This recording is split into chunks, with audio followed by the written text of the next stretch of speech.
Hosted by national columnist Craig Crossman. Look for Craig's weekly column in your favorite newspaper. This show is being beamed nationwide at ComputerAmerica.com. Keep it here for technology news, computer products, guest interviews, and your phone calls. You're listening to Computer America. Hello and welcome into the Computer America Show. It's the nation's longest-running, nationally syndicated radio talk show on computers. Computer America is heard around the world and coast to coast. And I'm your host, Craig Crossman.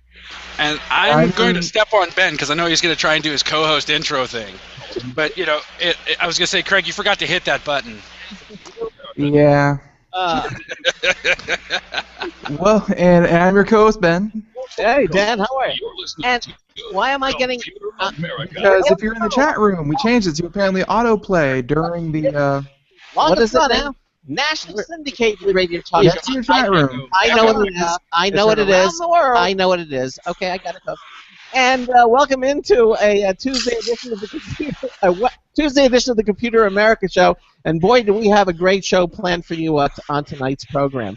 Now, we are coming to you live from the Consumer Electronics Show in Las Vegas. That's right. Tonight, it's all about CES. And in addition to having my co-host out there, certified ethical hacker Charles Tendell, we have our Computer America correspondents out at the Consumer Electronics Show. We are actually live from the ShowStoppers event at the Wynn Hotel at CES. Now, joining us throughout the show, hopefully, will be some of our other correspondents. We'll have Sandy Berger, maybe David Perry, also editor-at-large Josh Boykin with Popzera Magazine. They may be stopping by, but right now, we have, as I said, our co-host out there, certified ethical hacker Charles Tendell. Hey, Charles, how are you? Hey, Craig, I'm doing well. How about yourself? Oh, gee, you know, it's been a while. It has been a while. I know you convinced me to fly to Vegas, you know, from all over the world to come out here and hang out with a bunch of tech geeks. It's a horrible, horrible existence, Craig. I understand that. It's a lot of pain and suffering, but, you know, somebody has to do it. Yeah. I see Ben. You are in the middle of the technology center. I mean, the Tech Mecca. Yes, exactly. You're in the middle of it all. That's wonderful. And of course, you're at the ShowStoppers event, and we see the background there. It's got the Computer America background. If you all want to see what we're talking about, just go to ComputerAmerica.com. Just click on the chat room / live Computer America video, and you can not only listen to the show, you can watch the show and see everything there at our website at ComputerAmerica.com. You can also join us in the live interactive chat room. All the instructions are there at our homepage at ComputerAmerica.com. So different ways that you can join us. We're probably not going to be taking phone calls on tonight's show because we have just too much to talk about. And so much. So let me first introduce the editor-at-large and our gamer correspondent, Gracie Hamilton. Gray, welcome to the show. How are you? Howdy, howdy. Yeah. Live from CES itself. Yes, exactly. And we had your managing editor, Nate Evans, was on the show last night, and he was telling us that you were winging your way out there, and we're so glad to have you out there. And tell us a little bit. What's your opinion of what you've seen at CES so far? To put it, I guess, in an easy, simple way, I would have to say it is controlled chaos. There has been thousands upon thousands of people from across the world. This is not just a regular Western Coast tech show out of San Jose. This is truly international. We have a huge population of international companies all the way from Hong Kong, Tokyo, that have come out here as well. There are hundreds and hundreds of new gadgets, things I have never thought even really possible that have come out here, and it's been phenomenal. And this is just night 2 of 5. There are still 3 more days of all this ahead of there, so it's been amazing. As my first time here, it's been almost overstimulating. I had to take a nap. But I've seen more than enough, and I haven't even scratched a third of what's out here. It's been phenomenal, absolutely phenomenal. So let me ask you this: you're our gamer correspondent, and you are going to be on our show next Tuesday, talking primarily about computer games, because that's what you do so well. But are you seeing anything that in the gaming arena that you've seen out there at CES? Oh, absolutely. I mean, CES is all about technology, so gaming is always a part of it. The E3 conference, the biggest video game convention, is actually a spin-off from CES many years ago. So CES is kind of one of the original places that gaming actually started to come to these expos. And of course, we've got, I mean, Sony's here. We have Alienware. You have Razer. You've got gaming companies and gaming peripheral makers that are here. So naturally, they have to show off some of their third-party accessories and things like that. And we've seen some surprise announcements that people didn't know about until just today. I actually got my hands on the Razer open source virtual reality headset, which is a completely open source, hacker friendly VR headset designed to be customized by the developer themselves. And that's huge because that's supposed to be a direct competitor to the Project Morpheus, which Sony has here as well. I'll be having a tour with them tomorrow. I'll get my hands on that. And the Oculus Rift, which I got to try out today, and I must say I am an Oculus Rift believer. It's something you have to try it yourself to believe. It's truly VR at its best. Now you say it's not gimmicky? What's up, Ben?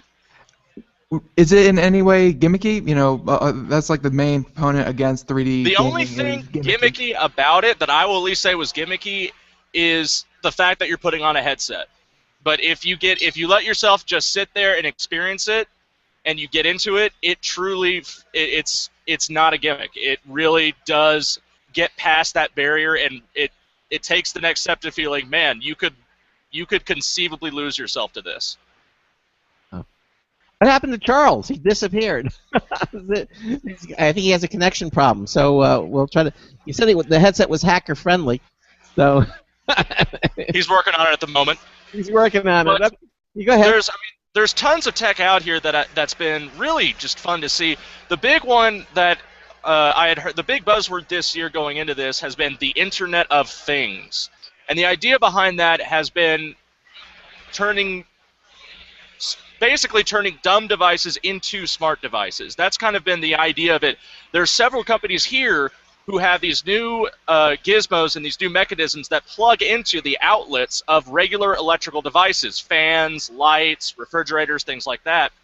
Then using their Wi-Fi signals, they tie into and send their data through a live stream to the servers of the companies out there.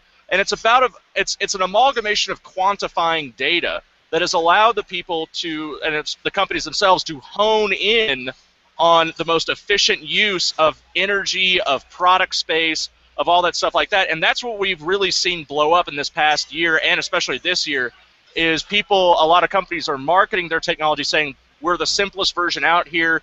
You don't even have to buy the package, a light here, a fan here. It all works in, it's all seamless, and it allows you to essentially to control them from your phone. Wow. It's the ability of having the casual nature of controlling even the smallest details. One of the funniest things I saw was a Wemo, which is one of these companies that's really producing for smart devices, making dumb devices into smart devices, was that they have a crock pot that you can text when you want it to start cooking, to slow, and then to stop cooking. So you can actually text your crock pot. Now, I asked if you could sext the crock pot, but they couldn't get back to me on that. So we'll have to wait and see if that actually works. And I couldn't imagine what you. I want to understand what kind of weird infatuation you have if you're going to be sexting with your crock pot. It's a legitimate question. Why would you want to sext to your crock pot? Because it's wine and dining. Food smells really good sometimes. Ben, your nickname is Pickled Chipmunk. You really shouldn't respond to why you would want to sext a toaster. Because you've heard of Rule 34, right? Exactly. Rule 34, the internet ban, back me up on this. Yes, he's right. No idea. Rule 34, if it exists, there is porn of it. Yep. I'm just getting ahead of the game here. It's going to happen. So you're going to be the first toaster porn connoisseur? If it makes me famous. I'm just letting everyone know. An all-new level to user-friendly. Well, actually, guys, here in the next few minutes, and I know we're about to go out. We're about to hit our 15-minute break, aren't we? No, we're not. Yes, yeah. We only have a bottom break. No, we're okay. We only have a bottom of the hour. Okay. Well, we've got a company. I'm gonna destroy pronouncing their name. Mhm. But they are the guys that do the new single-factor authentication. These little guys. Oh, cool. These little Google chips. We've got the founder and CEO that's going to be stepping up here in a second to kick Grayson out of here. But they've got this. This looks really cool. I mean, and come on, you know the hacker had to go and get the security features to actually talk about. So Exactly, and we'll do that. Now, but Gray, you're going to be staying for the first another 10 minutes or so, and then. Yes. And so let's focus on, because I know you've been there longer than Charles has. I know Charles got in a little late, so you had a little bit more time. Yeah, a little bit more. I've got them booked for the 15-minute on portion. No, there's no 15 minutes. It's bottom of the hour. So I know. No. I told you I booked the first guest for the 7:15 mark. Oh, okay. Yeah, that's okay. It's okay. Don't worry. It's all live stream. We could do this. I can kick you out, right? And you'll come right back. Yes, yeah. Don't worry, Craig. I'll be coming back around the 8:20 mark. We'll be coming on back. We'll be able to talk about a little bit more in detail about a couple more things. The PlayStation Now, which is the PlayStation streaming service for PS3 games on the PS4.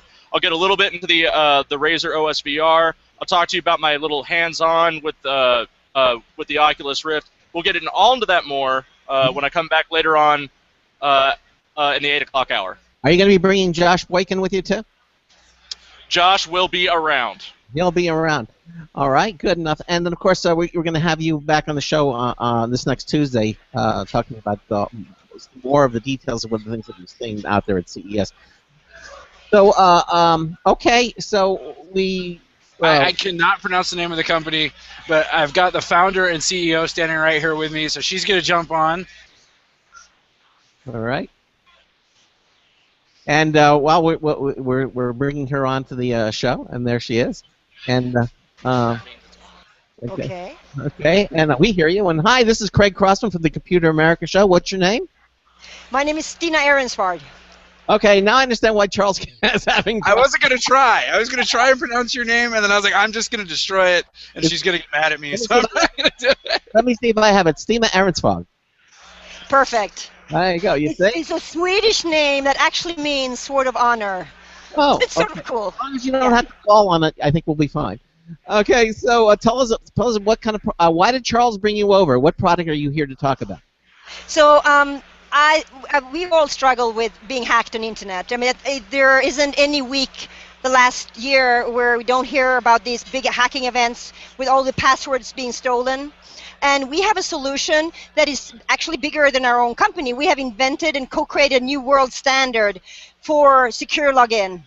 It's called FIDO U2F, Universal Second Factor, and it's a little key that you can use today with Gmail. It's integrated in Chrome, and it works out of the box. You just touch it, and you're in. It's really secure, really fast.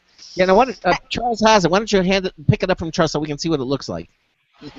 Hold up for the camera. Okay. It's very small. Yep. It looks like a USB flash drive. Yeah.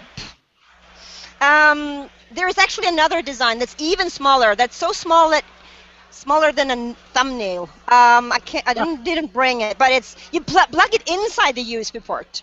Okay, It's this small. I'm gonna see if I can lift it up in front of the computer. I'm doing right now. There you go. You got it. Yeah, it's super, super small. So Yeah. my finger is here, and there's yeah. So where do I continue? It is. We all struggle with logging in securely to the internet, and we hate anything that is difficult for us logging in. So there are solutions out there where you had an extra code, like the Google Authenticator, that is an app you have to download, and you have to take out this extra one-time passcode and generate it. Or when you log into your bank, there is an SMS, and you have to take that code, and that is a pain. But it will make your password more secure. What we have invented is this key that you literally just put it in your computer and touch it. You don't have to retype any codes. It's really, really simple. It's used by all Google staff. It's used by hundreds of thousands of people out in the world now. Yeah. I've got one, so now I'm going to get to play with it, and the hacker in me is going to enjoy this one.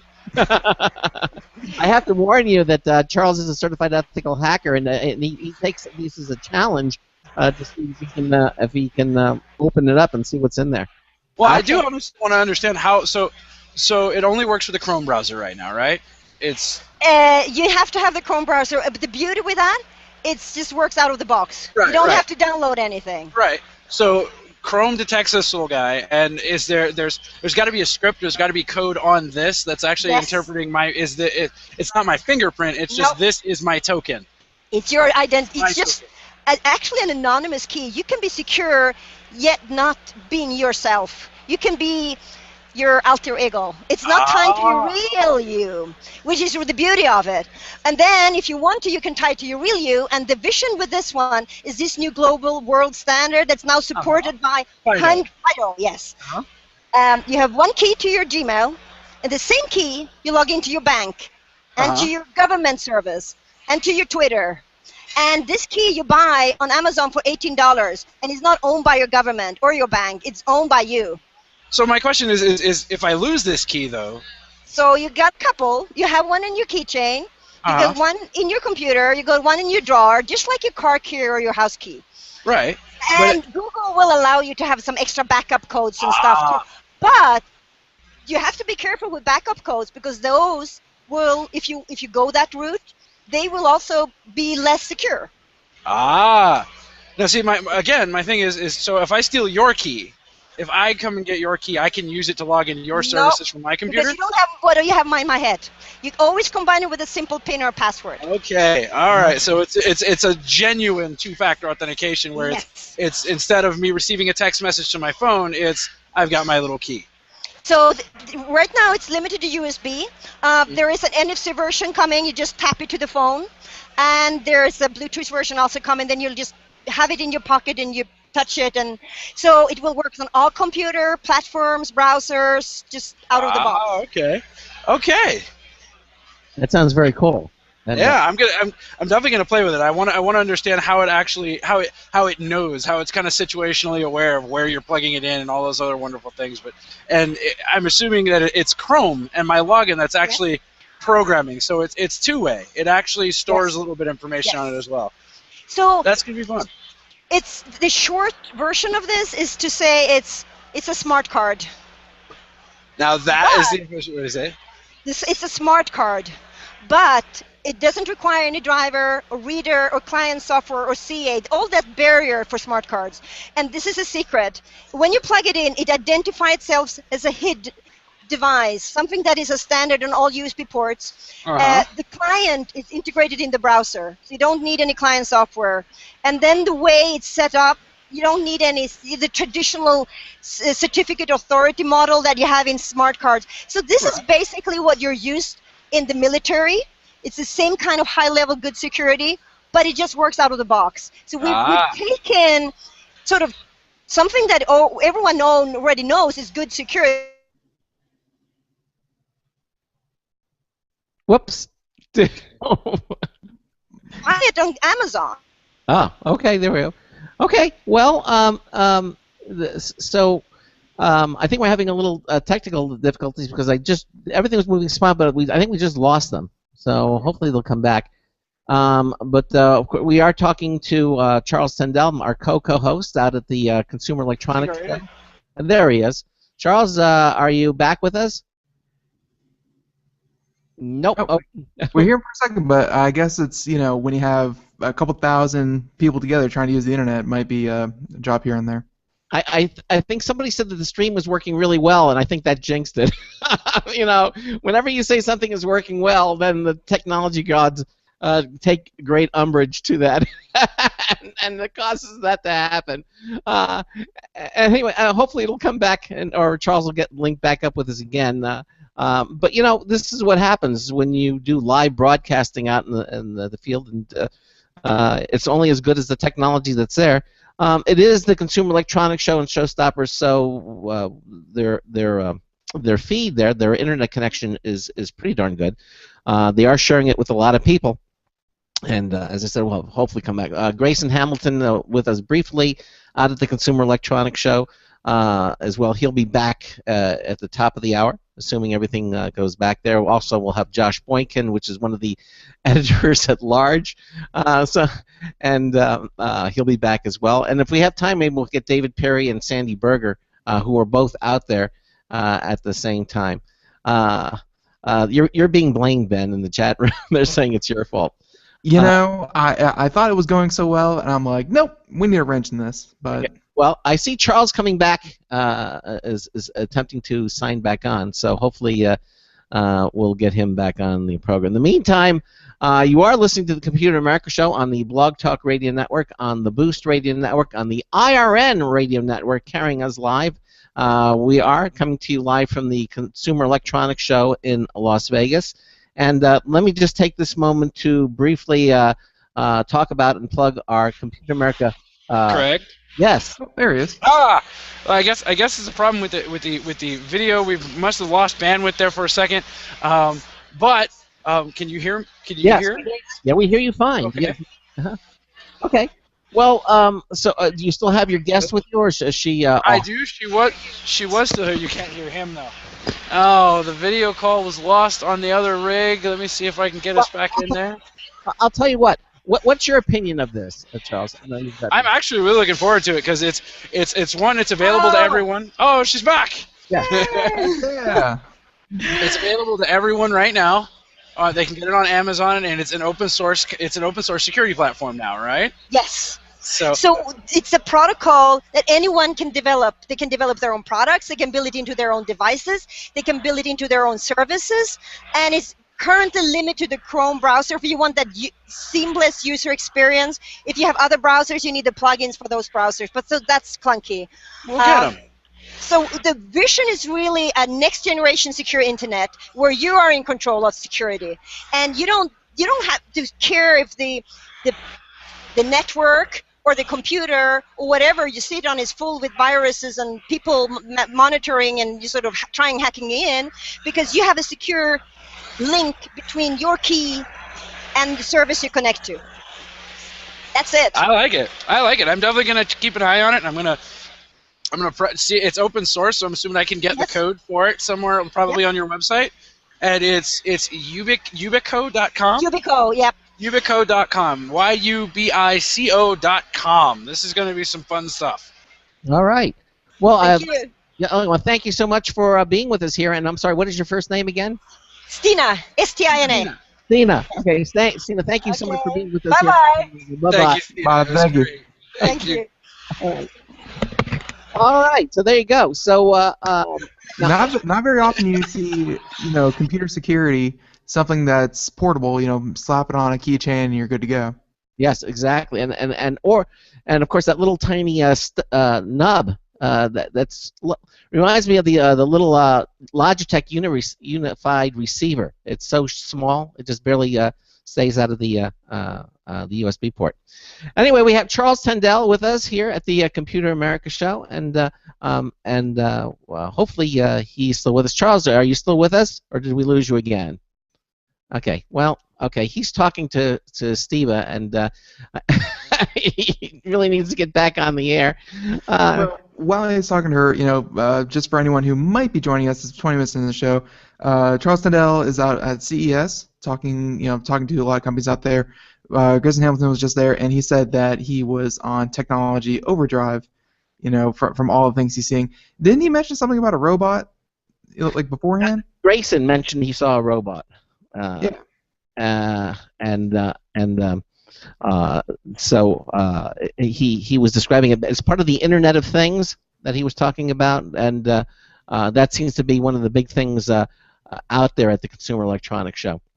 And I guess the Internet of Things is certainly taking off, as well as a couple of things about video games, but another thing is televisions, which I'm hoping Charles Tendell has had a moment to go out and check, because televisions, I hear, are all over the place, and they are really complicated, actually, surprisingly. Yeah, exactly. Well, Charles has arranged some additional guests to be here with us, but Steve seems to have his attention, and we can't get him back on the program. So we'll do. Jonathan Chadwin thinks Charles is a robot. He mentioned also that Google Glass was banned at the Consumer Electronics Show, but my understanding is that he saw one of the people out at the Consumer Electronics Show, and I can only imagine. I can only imagine the bouncers at CES are probably not very thorough. With No, all the bouncers from technology. CES are a bunch of geeks. Yeah, exactly. With all the technology funneling through, I can't imagine the bouncers are too picky. Hey, 5-minute conversation with Steve while you're on the air.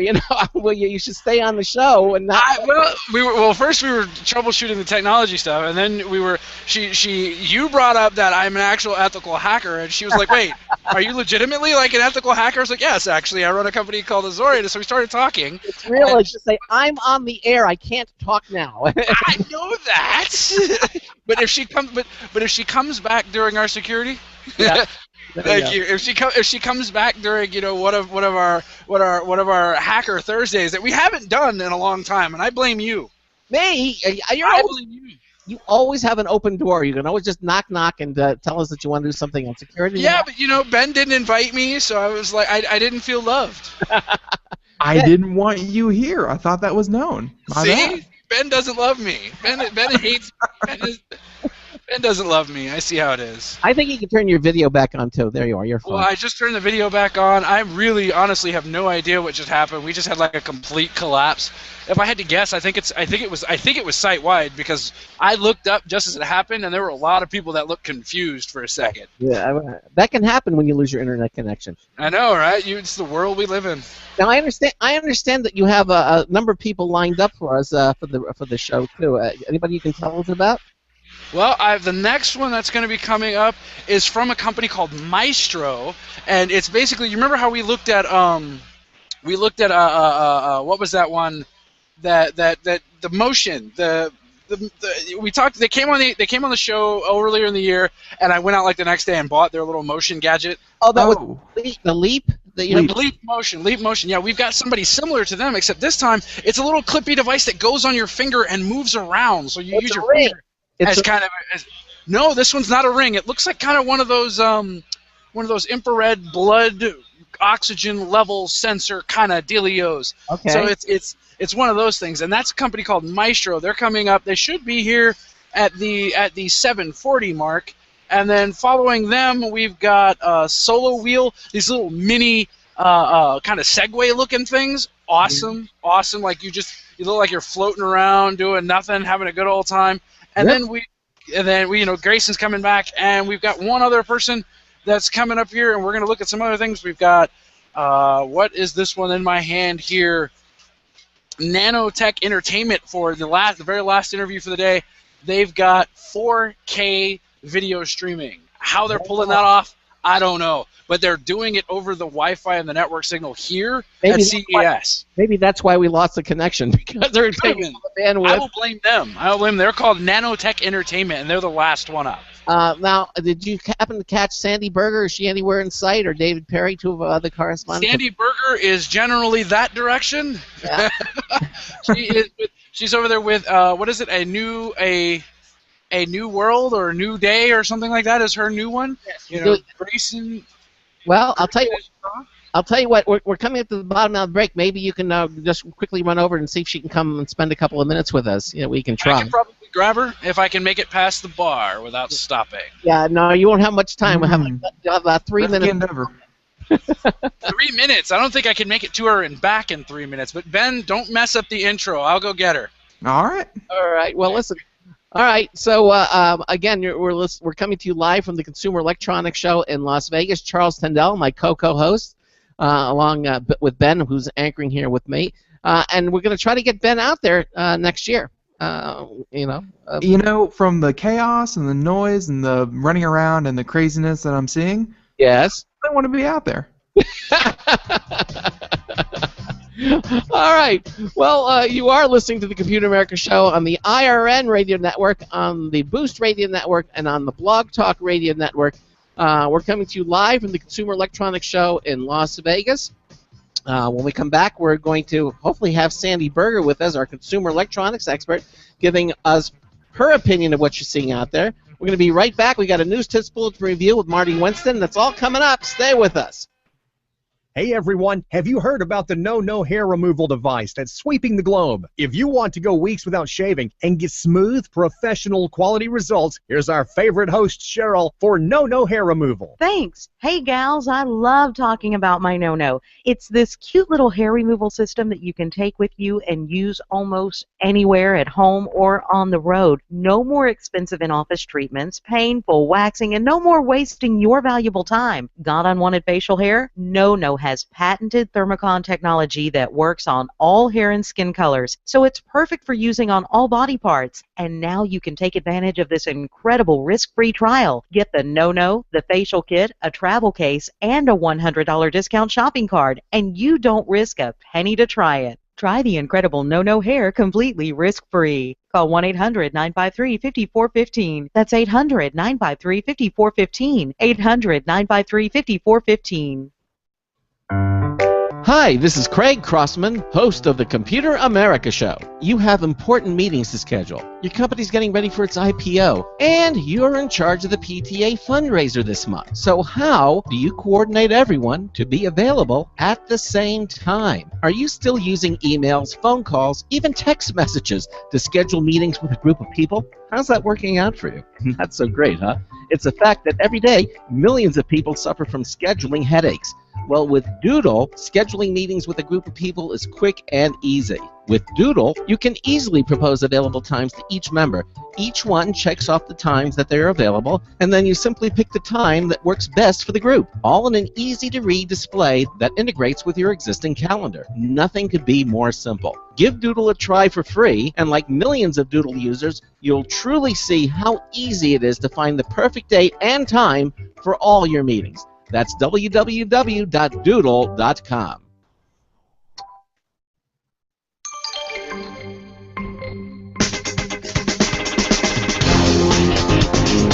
What do you know? You made it. This is Marty Winston with a news tips bulletin review for Computer America. This time, the iCoffee Opus Brewer. Remington Designs sent their iCoffee Opus single-serve brewer, and we're impressed. Its water reservoir holds 75 ounces, so we get more cups per fill, except that we can fill cups more with 17 choices in half-ounce increments from 4 to 12 ounces. Our current brewer only offers 5 size choices. Its drip tray is held by a magnet, and when you slide it out, you can fill a tall travel tumbler. The coffee chamber can hold any K-cup, including the new interactive ones, and it comes with an adapter for making non-K-cup brews. The coolest tech in this is that steam and hot water feed into the K-cup chamber through a spinning needle injector, so every part of the content of the K-cup contributes. A 12-ounce cup of our favorite dark coffee didn't exhibit a whisper of being watered down.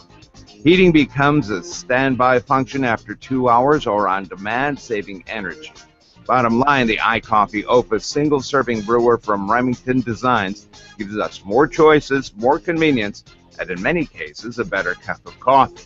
This is Marty Winston with a News Tips Bulletin Review for Computer America. Welcome back to the Computer America Show. Here at the bottom of the hour, we are talking to Charles Tendell. You know, he is anchoring out for us at CES, and he just went off to go grab Sandy Berger. But Sandy Berger is not at her prescribed location, so I could not locate her. So you just found the random person sitting there and grabbed them. I like that. Actually, the random person sitting next to me now is actually our next guest. Really? Was she giving? Yeah, Was she giving me the finger? Huh? She was giving me the finger. Okay. She was giving me the finger because this is the company of Maestro that's bringing us a new wearable mouse technology. So what's her name? What's your name? Hold on, wait for it. Wait for it. There you go, Stephanie. Introduce yourself. Yes, Hi. Hi. Hi, Stephanie. I'm Stephanie Takai. All right, welcome to the Computer America Show. Tell us about this little thing you have on your finger. This little thing on my finger, this is my Maestro. It's a wearable computer mouse. It can do everything a mouse can do and more. Wow, you wouldn't think that was possible because it's you're holding it on your finger and it's not touching the surface of a table. No, exactly. It was actually invented by Nick Mastandrea, founder of the company, watching a businessman trying to mouse in one of those coach class airplane seats. Yes. Oh. He said the guy had a legal pad flipped over on his leg, was rubbing on it with the mouse, and he was just looking miserable. And Nick, who's a serial inventor, he's got over a dozen patents to his name, said, there's got to be a better way. So he invented this specifically to be a mouse that didn't have to touch a table, didn't have to be close to the computer. I can be 30 feet away, so I can give presentations. I can imagine that as the perfect presentation one. Business people tend to really like this because they can use it on the plane, in the conference room, giving the presentation, and then in the hotel room at night. You don't have to be at the desk. You can lie on the bed and watch ESPN while working. See? So tell us that. tell us how it works. In other words, does it wherever you point your fingers, the mouse cursor moves? How does it work? Exactly. So right now, nothing's happening because I'm not touching it, so I can type if I need to. Okay. But if I lightly just contact it, it's galvanic. Then when I do this, I can get up and down, side to side, and then I've got my 3 buttons. I've got my left, middle, and right. When I click them, that's how I get my click. And then when I rub it back and forth, that's my scroll wheel. So I can do everything a mouse can do on one little package. Now, I can see this moving to the future of like working with like artists and like Wacom tablets and everything where you just like you're not even touching it. Now it's like come full circle for like Minority Report going on here. Yes! Actually, I'm so glad you said that. The next thing that we're working on is a left and right-handed mice at the same time to the same dongle. So you can start doing, your 3D-ish stuff. 3D like Tony Stark. Oh, man. You know what I'm saying? Pinching and zooming and doing all those other wonderful things. Everyone wants to be like Tom Cruise, and the Minority. I think I can deal with Tony Stark better than Tom Cruise. Yeah. He's cooler. I'll drink the Tony Stark. I like Tony Stark. So basically, you have all the functionality of a mouse, but it's on your finger, and you mentioned it has the how many actual buttons do you have on there for this mouse? We have 3 buttons, which eventually are going to be programmable, so people can change them to do whatever they want them to do for their comfort. And I should say one more thing about comfort. I can hold my hand in any position, so those people who are getting mouse arm, carpal tunnel, from holding their mousing hand in the same place all the time, you can put your hand wherever it's comfortable and it still works as a mouse. Now, do you think this will be good only for presentations, or do you think gamers like Ben and Grayson will use this in the game? I don't know. I just watched Stephanie kind of kick some serious butt at Angry Birds with this thing, so... we like Angry Birds as a demo because it takes a lot of fine control to really kill a pig, is what I always say. You can't just randomly hurl birds around. You won't get a good score. So we do think always try and do it in one shot. If I can get all the pigs in one shot, I'm usually happy.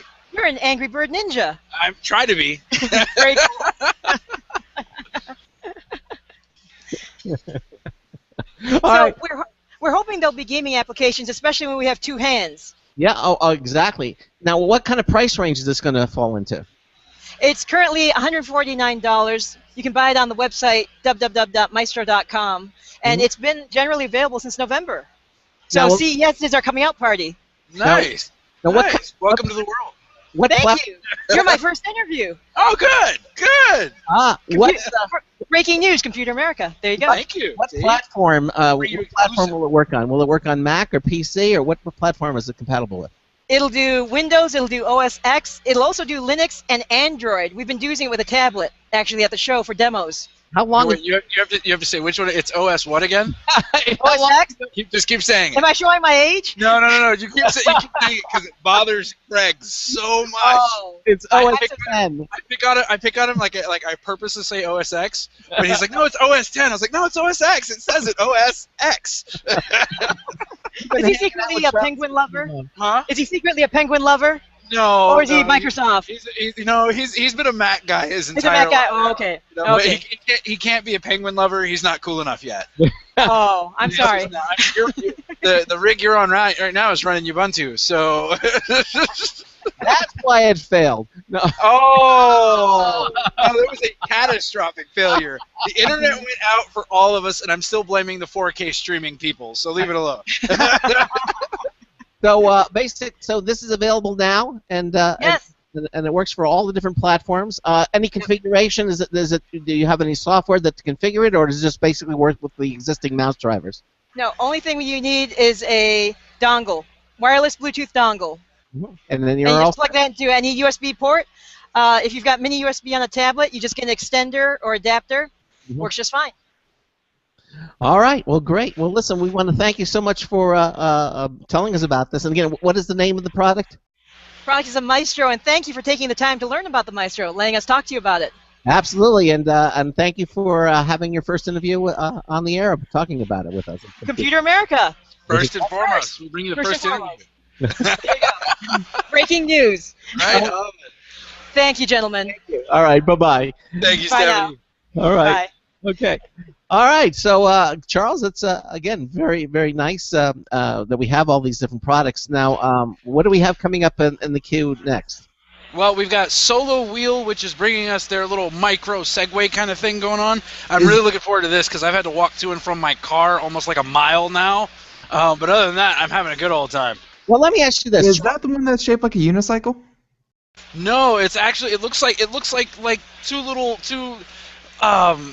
they look like skates almost on your feet. It looks like a micro Segway that's just for your feet. It's that's scary. It's so cool, and you actually move it around by tilting your feet forward or backward, and you lean. And I want to try one, but I'm scared I'm going to fall and break something and then just be embarrassed. Yeah. Well, let me ask you this, Charles. You've been out there now for a little bit.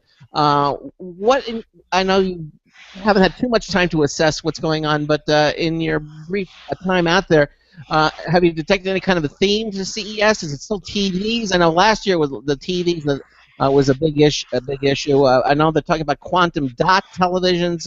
Have there been any kind of under theme going on at CES? To me, I mean, TVs at CES are kind of like, ketchup on a hamburger or something. They're always going to be here. But the thing that I've seen in my Jedi Ninja swing through everything has been the Internet of Things, and the hacker in me is just loving every second of it, because I saw a wirelessly connected, a Wi-Fi connected, Bluetooth connected refrigerator, and I'm just like, I'm gonna hack the life out of that. It's gonna bring guys like me hard home to the general consumer, and it's no longer going to be that we're just the bad guys. We saw thermostats, and I saw a smartwatch, like they had all the smartwatches lined up at one point, but this one smartwatch could control everything. Like, it had an app to control your car, it had an app to turn your lights on, I was like, holy crap, this is insane. Let's connect all of this together. And then, of course, with all the televisions, we're seeing all the super smart TVs, and we're seeing all the other high-speed stuff. And I'm like, the more it gets connected, the more you put these things on the internet, the higher your attack surface goes. So yay me. 2015 is going to be awesome. Is there anything out there that you looked at and just said, I've got to have one of these? Yeah, I got one. This little authentication dongle. There's a robot. There's a robot in here somewhere that Grayson and I are going to go abuse after the show, because we don't know what it does. We have no idea what it does, but it looks cool, so we're gonna abuse that later. The little slow-mo micro Segway thing, that thing is awesome. I would love to get a hold of one of those things. I understand the robot has a taser built in, so you have to be careful. Well, that's why Grayson's going first. With Grayson going first, we can actually work it all out and have some fun with it. Exactly. Have you had a chance to see any of the quantum dot TVs, which is supposed to be the next big thing? I have not. I tried to see as much as I could, and I was literally just walking through. I've seen some of the newer smartphones are out here. OnePlus is out here with their One series. I can't convince my wife to allow me to buy yet another smartphone. How many do you have now? I've got the iPhone 6, the Nexus 5, the Samsung Galaxy S5, the S4, and the iPhone 5S. Yeah. I have the gold iPhone 5S still. I thought you still have that? I thought you were going to get an upgrade. Yeah, no, I still have the gold iPhone 5S because I saw the iPhone 6. and it's big. When I saw the 6, I thought it was a 6 Plus. It was so big, but it was only that has been my only complaint for the iPhone for years. Is that little bitty screen just drove me nuts. Now mind you, literally like the week before I got my 6, when the 6 came out, right when it came out, the week before I bought the Galaxy S5 for 2 reasons. One, we were hacking it, because that's what we do, and 2. I wanted to see it. I wanted to put hands on it because all of these little gimmicky little features that Samsung had thrown in there, I wanted to see if any of them were good. And then the iPhone 6 came out, and I realized, yeah, I'm an Apple guy. What about Apple Pay? Because we haven't talked about Apple Pay, and what's your thing on that from a hacker point of view? I haven't used it. There's something to me that's a little creepy about having my credit cards perma-stored in my mobile device.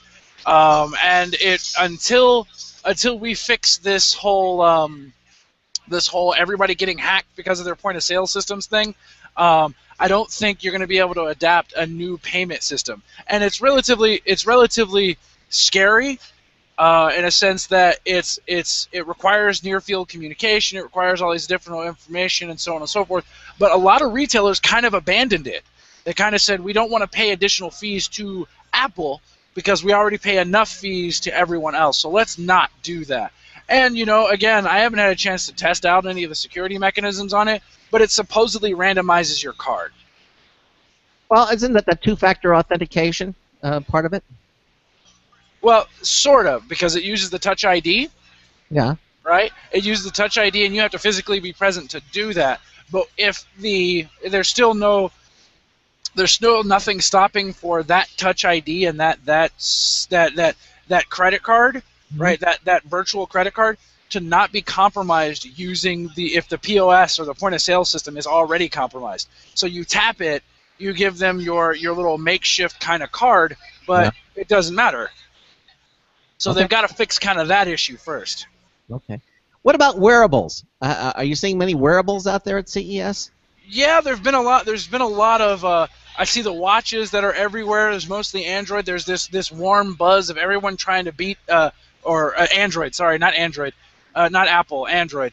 There's this buzz about everybody anticipating the Apple Watch, and that's there. I haven't seen a lot of people walking around wearing the smartwatches out here, which is kind of interesting. I have seen a couple of cats with Google Glass on. Now I heard Google Glass was being banned from CES. Is that?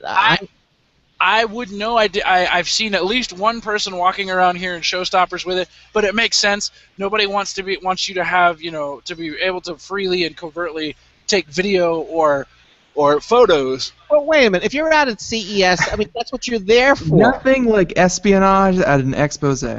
Well, you remember last year. I think I told you the story. Last year there was this Japanese television maker that made this literally like this pencil-thin television, right? That was almost completely transparent, and when you turned it on, the background turned black, like the crystals changed their texture, turned black, and then the picture came on, so you could see through the television before it was turned on. Yeah. They basically forbid me from taking pictures of it and asked me to delete the ones that I took. Why? Really? Because it hadn't hit the market yet. And I'm like, you're at CES. Like, what do you think's about to happen here? Yeah, they're at CES. I think they were, was it shell-shocked from over-security? They had to keep it secret, and now they have it in the public. What do they expect? I mean, you're going to CES to talk about a product because you want to keep it secret? No way. Yeah, well, I mean, I have to admit, they told me not to take pictures, so then I took a buttload of them. I mean, it's just the principle of it. It'd be like, I want you to come to the Consumer Electronics Show and not show me anything. It's the same thing with the Mona Lisa. You're not allowed to take pictures of it, but everyone does it. Yep. Yeah, well, exactly. Now, again, we're gonna at the top of the hour. Are you gonna go look for Sandy Berger, or are we just gonna bring somebody? Are we gonna bring Grayson back? Grayson's gonna come back. Well, at the top of the hour, I will go and see if I can track down Sandy again. Then my next ones aren't booked until the next hour. Well, Maestro showed up a few minutes early, so they kind of left me with nobody for the last 10 minutes of the show. I'm like, oh well, but I'm sure I could finagle somebody, or I could probably, I don't know. Well, let me just ask you this. Obviously, your area of expertise is security and cybersecurity because you're a certified ethical hacker. You've got that one little gizmo that you're going to be looking at. Is security also a big issue out at CES this year? I mean, now do you mean is it an issue, or am I seeing more companies that are more interested in developing security? Yeah, developing security. Because that's honestly, the Ubico is the first one I've run into since I've been out here that's actually been a dedicated cybersecurity company. Everything that I'm seeing, like there's a guy across the way from me, and I kept trying to get them from IEEE, where they've got this weird headset thing that it looks like they're controlling a remote control car, and I'm like, that's interesting if you're actually controlling it with your head. But the more I see all this interconnected technology, like, I'm sorry, I fired up Wireshark a few minutes ago, like right before the show started. If I wanted to be malicious, I could probably hack everybody in here's mobile phone, and I love it. I'm looking around and I'm like, oh man, ethical hacker. Because they're everybody, all of this new technology is coming out, but it's all dependent on flawed implementations. Like all of these Wi-Fi connected devices. Like right now, I wish I could show you guys this. There's a good 150 wireless access points right now in the area. Like it's ridiculous. Listen, we've got Android, AT&T, B Traffic. Like we got ridiculous numbers here, and I didn't bring my pineapple, and I didn't bring any of my antennas. Or I would sit here and just click a button, de-auth everyone, put them onto my high-speed little network, and just suck down all of your information and enjoy every little bit of it. But it's just a testament to the fact that the more connected we become, the more security is necessary for the individual consumer. But I don't want to push it too hard because I kind of want to be the only guy that they come and buy that from. You feel like a kid in a candy store out there? No, because the candy store implies that you're paying for candy. So much to choose from, though, Right? There's so much. There's so much to choose from, and I mean, honestly, if I were the bad guy, think about this. The CDC does these epidemic reports, right? Where if they were to put an airborne virus in a highly populated area, they would go and infect this number of people, and those people would go home and infect those number of people, right? Yep. If I de-auth the 1,000 or so people in this room, in this massive conference hall right now, put them onto my infrastructure and force them all to download an app, an APK, or something like that onto their mobile device, they wouldn't realize they got hacked until they got home and they plugged their device in or went to work, and they could spread my virus around the world like it was going out of style. Wow. And it's just, this is the size of this conference. And while I'm a big fan of new technology and new emerging things and fun stuff like slow-mo and Ubico and all these other guys, I genuinely feel that there should be that there's not a company or an organization that's in the middle saying, look, you guys want to put together more of the security stuff, but you're not securing the mechanisms that are about to cause this downfall or this catastrophe. We do that, we can pretty much fix anything. Yeah. Well, we've actually had a company on talking about the Internet of Things, and I actually asked them about what kind of security are you putting in between, the Internet and your device? Because even though, it may just be a wine cooler, even though it may just be a refrigerator, you still don't want someone hacking through that and then hacking into something probably more relevant. And well, see, it's not even like that. Context is interesting. Your smart refrigerator, for example, right? It detects what you're doing, and it's got a way to interface with you, but it's using your internet, and it's an authorized user on your internet. What if suddenly that authorized user on your internet started to, downloading child porn? Yeah. That's the kind of thing. But go on. No, it's they're not really they're putting the internet into everything, but then they're not thinking of the security, which computers and tablets and smartphones have already, well, maybe smartphones to a lesser extent, have already had to deal with. So I think security is going to come second after people are going to, it's going to be reactionary before it's going to be, preemptive. Oh yeah, it's always reactionary.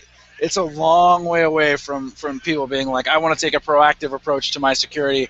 I want to do something different. I want to make sure I can't get hacked. It's always going to be the it should not be How can I stop this from happening again? Right. I mean, like you don't drive your car without putting oil in it, right? That's preventative maintenance, yes? Yeah. Mhm. Exactly the same principle. Okay. All right.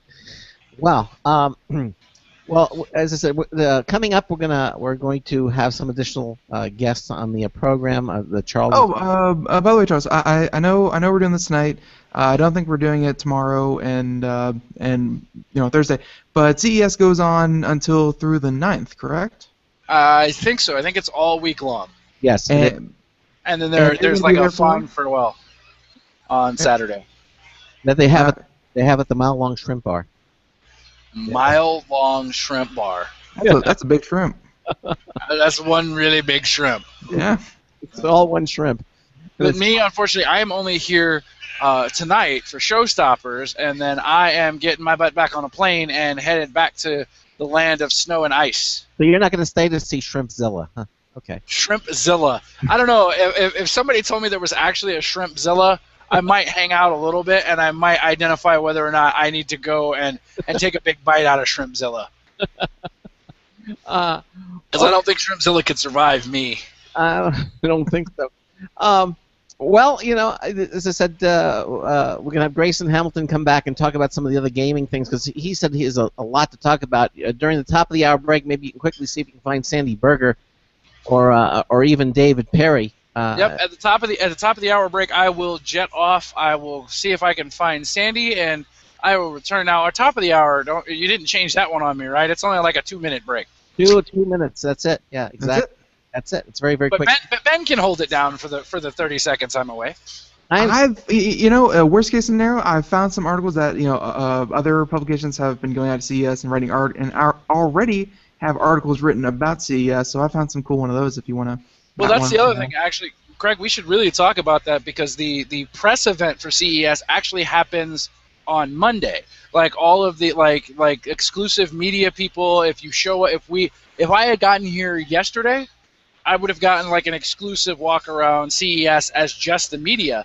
And I know ShowStoppers is tonight, but next year I should probably plan to be here a little earlier, or at least You were in Costa Rica. I begged you get here early. I would have gotten you in. I'm just saying. Next year, you and I will go do it. There you go. You better love me like it's going out of style. I got back on a plane. Yeah, you and Ben will go meet Shrimpzilla next year. Okay. Shrimpzilla. Exactly. And Shrimpzilla, meet Pickle Chipmunk. You shall die. It does sound like a game, doesn't it? Exactly. So also, now, what time did Gray say he's coming back? 8:20. 8:20. Okay. All right.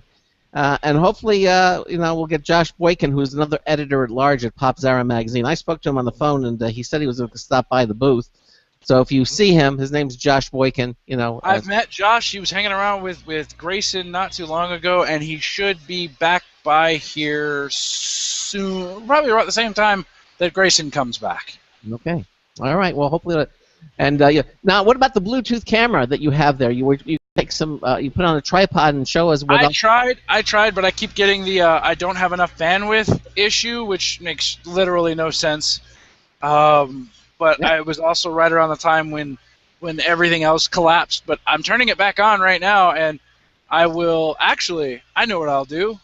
Yes. When Grayson comes back, I will transition to one of my mobile devices and my mobile headset, and I will walk around here at CES, and I will get some side video about what's going on. Well, that'll be cool. All right. That'll be an interesting one. Just walk around and be like, and who are you? Yep.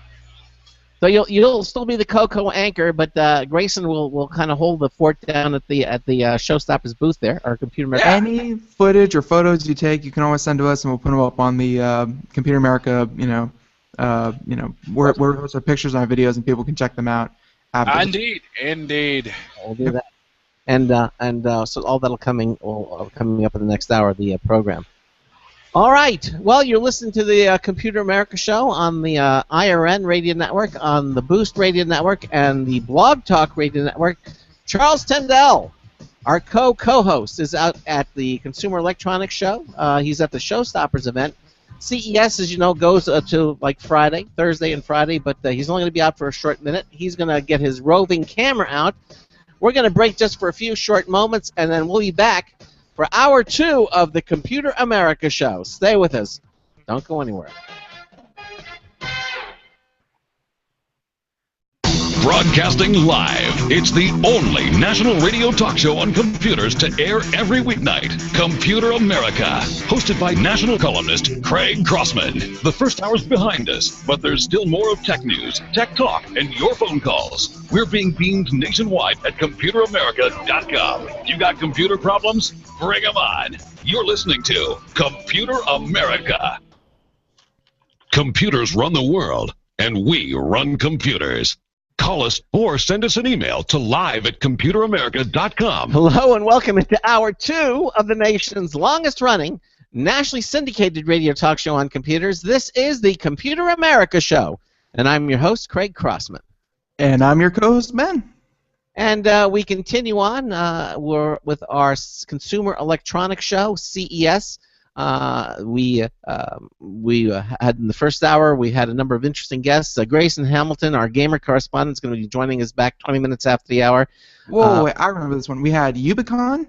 Yes. Who they are the ones with the security dongle. Yes, that's right. Had Maestro, which was a wearable mouse because mice are too hard apparently.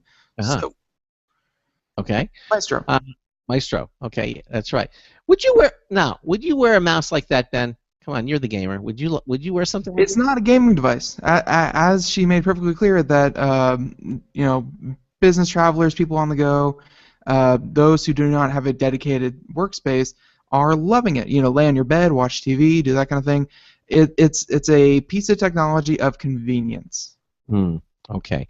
So really not for intensive gaming. No. Although she was playing not Flappy Bird, it was Angry Birds, which is not exactly what a gamer would call a game. Angry Birds is not a game? I say 80% of the people who play Angry Birds are on the toilet. So, not exactly a game. Yeah, TMI, I guess, for that. But you're right. So it's not an intensive, mind-wrenching, gut. No, game. Okay, it's not even considered a fast twitch game. It's fun. So it's a puzzle game, and puzzle games are completely different. It must be something because they are really a successful game. I mean, because people can play it on the toilet. Yeah, exactly. Okay. Well, I didn't know that was a prerequisite for a successful show, but maybe, yeah. Anyway, Ben is continuing on to Charles Tendell. I understand is trying to find Sandy Berger or David Perry or one of our other correspondents. It is kind of a fiasco there. I mean, it's a madhouse, really. I mean, a lot is being done. Grayson used the term "controlled chaos." Controlled chaos. Isn't that oxymoronic? I mean, really, controlled chaos. Like one cancels out each other. That's why it's a saying. Yeah, exactly. But while Charles Tendell is out rallying the troops and doing that kind of thing, I was actually able to, just like Charles Tendell was saying, yesterday there was a secret press event where if you're a member of the press, you get to walk around, check out everything before the public, before everyone else with tickets gets to come in and get their grubby hands all over everything. So there are actually articles that we can kind of go over. Sure. That's a little bit more in depth of technology that is currently being shown out at CES. Okay. And these are some news stories that are coming from CES? Yep. Okay. Well, why don't you read a couple of them? All right, sure. Well, this first one, actually, I liked it because these are people we actually have had on, I believe. And this is Dish has bought out Sling. And if you remember, we actually interviewed Slingbox. Yes, we did. While they were, quote-unquote, still having talks with Dish. So, if you have any more questions about this, you can definitely go back into Computer America's archives and check out the interview with Sling. It was a very interesting show. But, to their effect out at CES 2015, Dish's new Sling TV Internet TV service starts at $20, and features ESPN, Disney, CNN, TNT, and other channels. Wow. Yeah. So again, this is from Las Vegas, and fewer people, and particularly fewer young people, want to pay for cable and satellite TV service. So Dish Network, which has been gradually shredding subscribers, is trying something a little different to acquire new customers. It's launching Sling TV, the cheaper over-the-top internet TV service, which starts at $20 and includes a slate of Disney and Turner Network channels, among others. Yeah, so the service is scheduled to be available in the coming weeks, and the exact date not exactly given. And it has an impressive array of internet-connected devices, including Xbox One, Roku, PCs, Amazon Fire TV, and iOS and Android smartphones. So again, you can access them. You can access Sling through all of those mediums. It's just Dish trying to find a way to get those cord cutters back, and this is as close to a la carte as you can get, because $20, you can be anywhere. It's over the internet, so don't think you have to have a Dish satellite sticking out of your laptop or anything like that. But it has quite a number of channels, and it's all going to be streamed over the internet. So it's not like you have to, it's not like on a schedule or anything like that. It's a la carte. Those guys, they're here actually. I saw the Sling booth in one of my ninja swiftness going through the CES here. But they bought Slingbox, didn't they? Yeah. Yeah, that's it. Yeah, I mean it's interesting that they teamed up together. It's interesting that they put it all like that. I remember back in the day where I was using Slingbox to actually be able to watch my television on my computer. So yeah, Ben's kind of right. They're getting the cord cutters back, but in order to use it, you still have to have a subscription to Dish Network, right? Yes. So that kind of defeats the purpose of being a cord cutter. Technically, you can order just the Sling for $20. So it's not, you don't need the need the subscription. But the idea is that if you want to watch what you see on Dish, remotely, then you need Dish. And Sling just takes what you normally see at home and allow you to see it anywhere. Right, that's what I'm saying. So if you just bought the Sling, it'd be kind of useless, wouldn't it? Yeah. I'm pretty sure that you can just buy the Sling subscription, and you can watch, the handful of channels that they provide for you anywhere. Okay. Huh. Okay. So it's a Sling service, brought to you by Dish. Yeah, exactly. Okay, and that was unveiled today yesterday at CES as well. Yep. And I do have a Sandy update for us. She is in the middle of an interview, but will be here in the next 15 or so minutes. But I think that's going to immediately overlap to our next guest once they get here. So basically, and we can only. We can plan the best you can, but obviously we're dealing with different people's schedules, and so we're doing the best. I do have to admit I have kind of missed this whole live broadcast thing. Especially Craig, because Craig, you freak out, and I'm like, oh, it's so cute. Craig's freaking out. Freak out. And then Ben, he just quietly chuckles and then ducks down behind his lower third, so you can't see what he's grinning.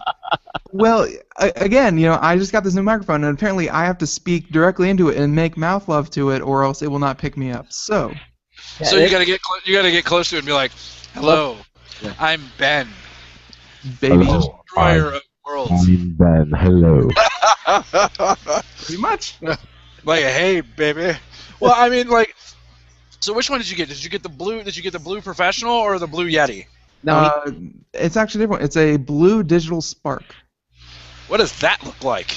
Let me see if I can actually. Oh no! Put it away, Ben. Put it away. I don't know what you're actually gonna be able to see, but it's a PG-13 show, Ben. It's PG. This is the microphone. Wow. So, and all.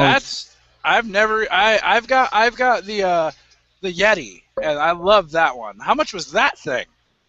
I believe you. Wait, it's Craig Crossman, so he probably called the developer of it and had the developer send him the early prototype, because when we had you remember when we had problems with mine, and he got the CEO on the frickin' phone, and like 20 minutes later the support guy from Blue, who I know was probably on lunch, is suddenly on my phone troubleshooting this microphone. Yes. He does have those amazing powers, but no, this one I believe you can actually go purchase on Amazon for about $200. Yeah. But Oh wow. $199. Yeah, it has different microphone characteristics, like cardioid, unidirectional, omnidirectional. It has its mute button on it, and it's a little desktop stand that's suspended, so it doesn't pick up vibration. It's got the little capsule at the top. It's very. That's the only difference between mine and that one. Yeah. And it plugs directly into USB, and you do not need phantom power for it. Yeah, that's the only difference between mine is it's not suspended, but mine has the same issue. If you've got it on cardioid, where it's looking cardio or however you say it, where it's only facing you, it should be fine. Yeah, that's actually why kind of one of the reasons I want it, because if we were in a situation where I was out at CES just as you are, instead of having a second computer with the microphone and all that kind of thing set up, a second computer set up, we could just have this, across the table and have people come up and use that microphone with the headset, and it'd be good to go. Now I know there are different automobiles out there too. Whoop, Charles. Hey, wait, one. We're having a total geek moment here. Grayson and Josh are here, and I think Nixie Pixel just walked by, and if you're a geek and you know who Nixie Pixel is, you understand why I'm kind of like, hey, we need to get her. She's an ex-model, redhead, blue eye, green eyes, who in the last 2 years decided she was going to do tech, so she does tech reviews, and of course she would be at CES. Of course. Where else? Well, no, Grayson's shaking his head. Grayson says no.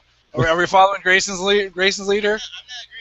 No, you're not agreeing. No, I agree. Okay, all right. Well, I've been overruled. The Pop Zera crew has basically told me I'm wrong, and I need to get my glasses adjusted. How dare they? You need to get her over here and ask if she can come on the show and say what she does and that kind of thing. See, Ben knows what I'm talking about. Send Grayson. I should send Grayson to go get her, shouldn't I? Yeah.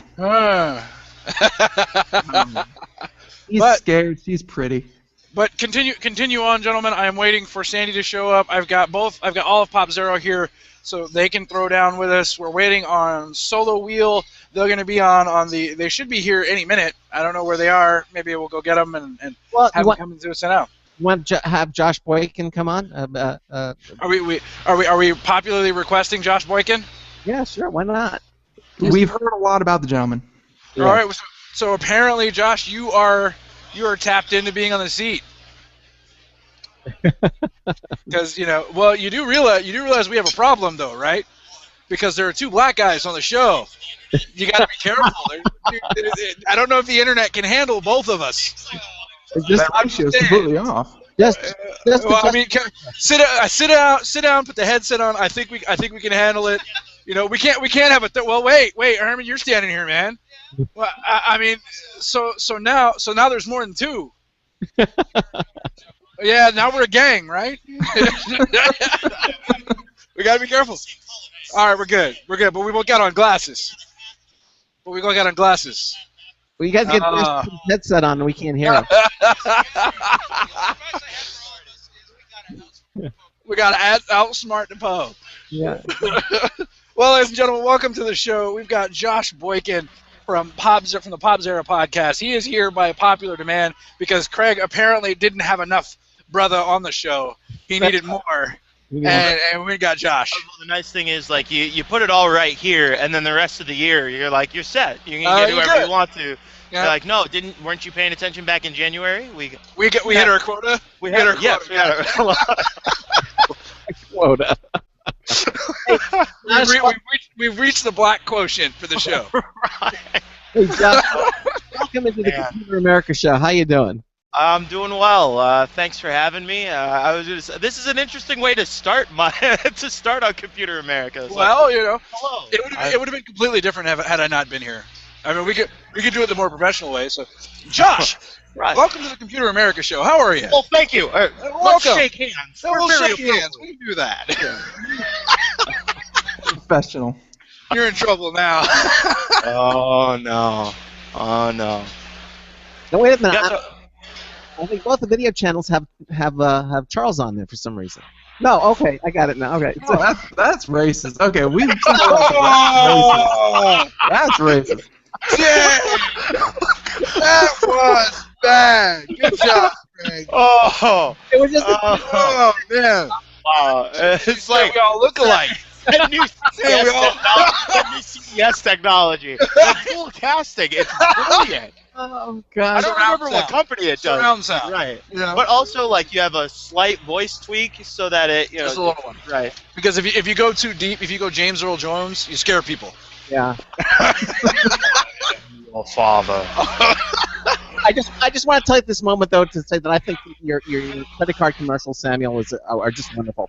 So okay. Wait. All right. Did anyone hear that? That was the last black listener tuning out. That's amazing. Oh. Wow. No, actually.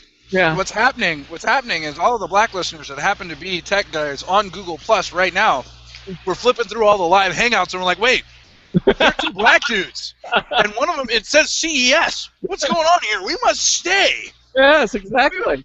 We'll get more listeners. The black guys are actually at CES. It's actually, I don't know about you, Josh, but like this is my second year here at CES, and there are a lot of brothers here.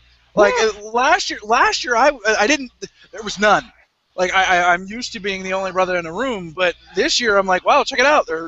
Well, I mean, admit the odds of being the only black person in the room are still relatively high until you got a large room like this. But I mean, I will say, you know, without hijacking the entire podcast, but I've done E3 a couple of times, and this is my first CES. Yeah. And it's nice to feel like it is really inclusive. Like there are a bunch of people here, and you got black people and white people and Asian people and Hispanics and all sorts of people, and it's about the technology, which is We're all cool. unified by our geekiness. Yes. Technology. Yeah, so, I mean, like I'm actually underneath. Sorry, I'm gonna show off. I'm not showing off. He's stripping.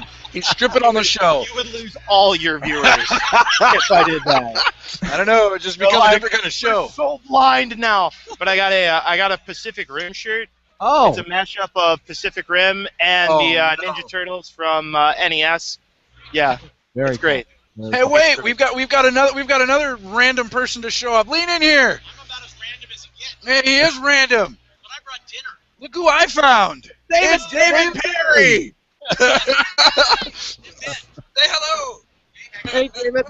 I know you said you can make a momentary appearance, David. So we're glad that you made a momentary appearance on tonight's show. I made an appearance. Yeah. I was just on your show, and I'll be on your show again soon. But all you people listening in, Yeah. switch on freedom. Anyway, freedom. Freedom. Okay. Oh. All right. All right. So tell me, Josh, what is you're editor at large at Pop Zara magazine, right? What do you think? I know it's your first CES. What do you think? What? So like I said, I've covered a couple of E3s before, and the interesting thing about CES is that where E3, like, you already kind of know you're dealing with, you know, Nintendo, Microsoft, Sony. Everybody's talking about the big three, and you know who wins E3, whatever. It's kind of like everybody shows up here ready to play. Like everybody is trying to kind of get that top spot and show off whatever their new technology is.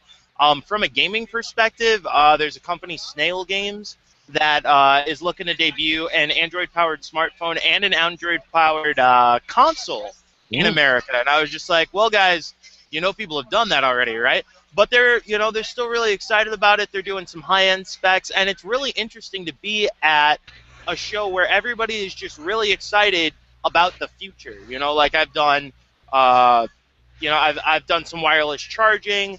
I've seen cars drive with no drivers. All sorts of I saw a robot that is specifically made to wash windows. Like that's what it does. Is it crawls up and down windows. Did you see the new hoverboard, the hoverboard 1.0? No, I didn't see that. There's one right over there. When I was coming in, I actually saw the one. You got a little wireless remote control for the thing, and it's like a regular skateboard with an electric motor in it. You're just like, and it is bad. Like almost, you're on it? Like you're on the skateboard. Like I almost got into a car accident watching these cats just fly around the parking lot. It was amazing. That's crazy. They've got a booth right down here, and I'll probably go and harass them after all of this is said and done. But It looks like fun. That's sweet. An actual hoverboard? I mean, they're No, actually. we're not actually at the hoverboard. They're calling it the hoverboard 1.0. Yeah. And they're calling it the hoverboard 1.0 If it because doesn't hover, it should be like a hoverboard 0.5. That should be in how beta. about 0.1 alpha? I can deal with that. We can go to 0.1 alpha. I'm gonna call him and be like, listen, you need a name change. Yeah, Hoverboard broken no, promises. You can call him up and say, I'm Marty McFly. From the future. I'm from 2015. Well, there was an article that was put out recently about things that Back to the Future got right. You know, we do have what they're calling a hoverboard. We do have 3D printing. We do have holographic projectors. While there isn't like a Jaws 47, we've got Right. we do have everything in 3D now. And everything is popping out at people. We don't have self-drying clothes yet, but we have clothes that are pretty close to it. So if you really want to see how far things like that and technology is going to progress, you're kind of in the mecca of where it needs to be. They have the spray now you can put on the clothes, that makes it water-phobic. Yeah, which is great. I mean, I was happy when they just made the spray that I could put on my clothes and it smelled like I hadn't worn them for a week. Yeah. But well, see, I've got that spray. I've got that spray, and then I've got the spray that de-wrinkles it too. see, that's the future. That was the technology advances. Future sounds so lazy. That's honestly, I wouldn't have it any other way. Yeah, exactly. I wouldn't have it any other way. I want to be able to put on one of these weird headsets like these guys got over here. Right? They look like aliens, and I wish I could pick my computer up and show you, but they've got these headsets on and they're controlling a remote control car.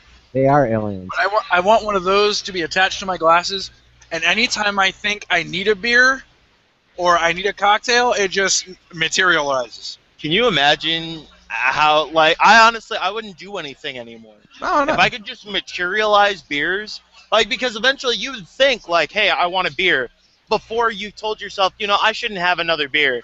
And then there's a beer in front of you, and you're like, well, I'm not going to waste alcohol. That would be rude. You'd never do anything productive again. Which maybe, no. It'd be like the movie Avatar. That's the goal. Is not to go Avatar. and acquire Not these Avatar. things. Avatar the Last. Surrogate with Bruce Willis, where everybody had like their other Surrogate. I thought we were talking about the one where it's like Pocahontas, but in 3D. No. That movie was not great. Well, I mean, Avatar itself, I'm the one with all the blue people. Yeah. Is that what you're talking about? As an army guy, I really get upset about that one because literally you betrayed not only your chain of command, your fellow soldiers, but your entire species for literally a piece of tail. Literally. I don't know if you know this, but Avatar, there's going to be an Avatar 2. No, there's not. Yes, there is. No, there's not. There it is. How do you get an Avatar 2? The crazy Marine Corps commander who got caught on fire and then looked at the fire like it was an inconvenience. Does anybody else remember that? He caught on fire and he was like, "Why are you catching a ride? Get off of me!" Or he he's the only man. The air gets sucked out of the room and the oxygen or the air on the atmosphere on the planet is toxic to humans. He just holds his breath, strolls over, exhales, and is like, "What are y'all doing?" Wouldn't you do the same thing? I mean, that just seems like the naturally logical thing to do. Holding your breath, yes, but he did it like such a. I can't say it on air. You make $300 million on the picture. Guess what? They're going to come out with an Avatar 2. Yeah, that's it. That's true. Yeah. That is true. Well, they're going to have a hard time topping the interview, though. Yeah. I don't think anyone's ever said that.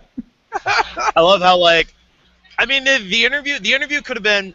So regardless of what you'll say about the interview, I had to say I'm not freaking out about the quality of the interview because James Franco is in it. So I can't imagine that there's any sort of pristine political commentary because it's coming from James Franco. If you expected there to be pristine political commentary in a show that was produced and starring Seth Rogen, you just should have given up then.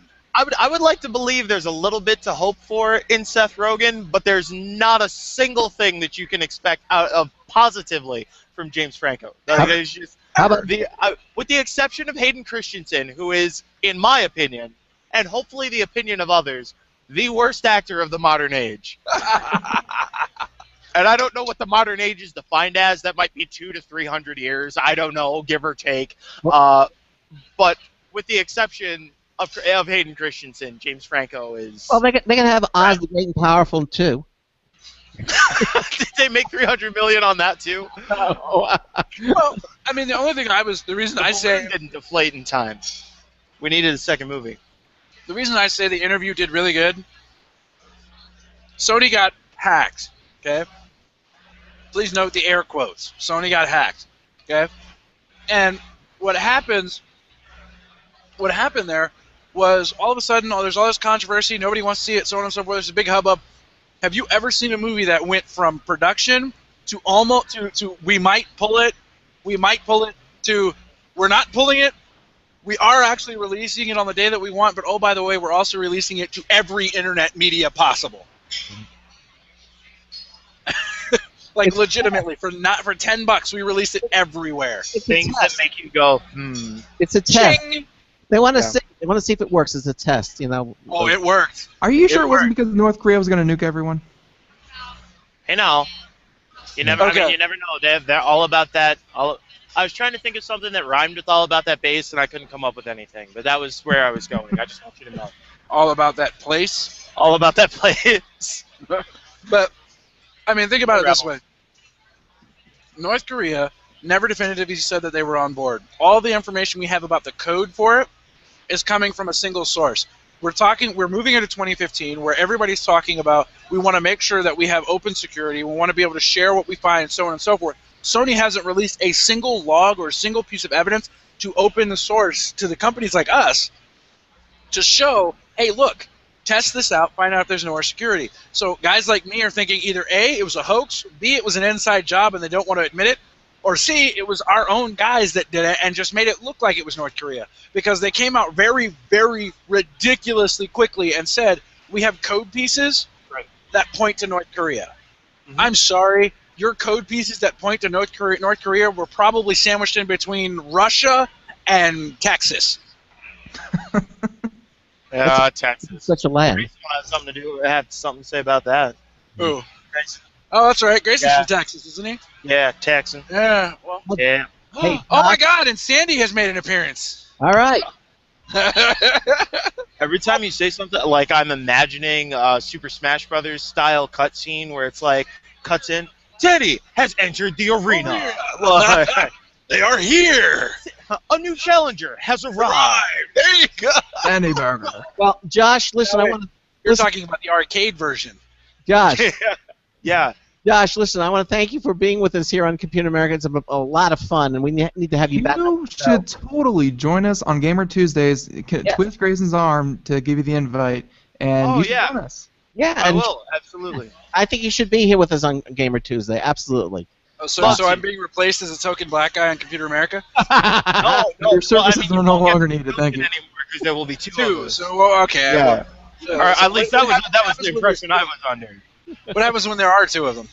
I guess we'll find out in a couple Isn't that like the paradox, though? Doesn't that rip a hole in the space-time continuum? Maybe it'll be like that movie Lucy, except good.